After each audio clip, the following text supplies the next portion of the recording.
সকালবেলা তো শ্যুটফুট করে নিয়ে একদম ফেস ওয়াশ করে ভালো করে একদম রেডি হয়ে নিয়েছি, যে সিম্পলভাবে রেডি হয়েছি। যাচ্ছি বাইরের ডিনারটা সারবো, খুব হালকা কিছু খাবো। বাইরে ভারী কিছু খেতে আমার একদম ভালো লাগে না। আর এই দোকানটা যারা গড়িয়া স্টেশনে থাকো তারা খুব ভালো করে চেনো। এই দোকানটা থেকে আমার ধোসা খেতে খুব ভালো লাগে। আর আমার বাইরের খাবার মানেই ধোসা। ইডলিটা খুব কমই খাই, বাট ধোসাটা আমরা সব সময় খাই। তো আমার এই দোকানের স্পেশালি মানে ধোসাটা খুব ভালো লাগে।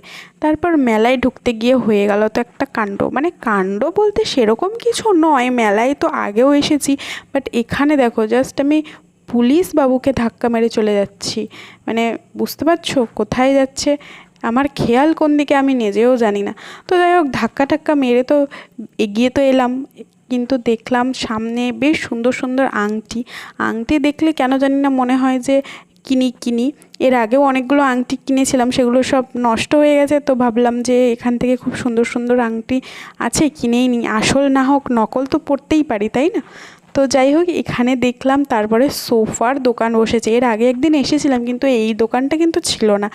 আর এই মাটির জিনিসের দোকানটা আগেও ছিল। আমার এত ভালো লাগে মাটির জিনিস, আমি ভেবেছি যে কিনবো একটা। তোমরাই সাজেস্ট করো যে কেমন হবে। তারপর বিরিয়ানি আবার নিয়ে বাড়িতে চলে এলাম। পেট অলরেডি ভর্তি হয়ে গিয়েছিল, বাট অল্প নিয়েছিলাম, নিয়ে খেয়ে ঘুমিয়ে পড়েছি। তো সো বাই।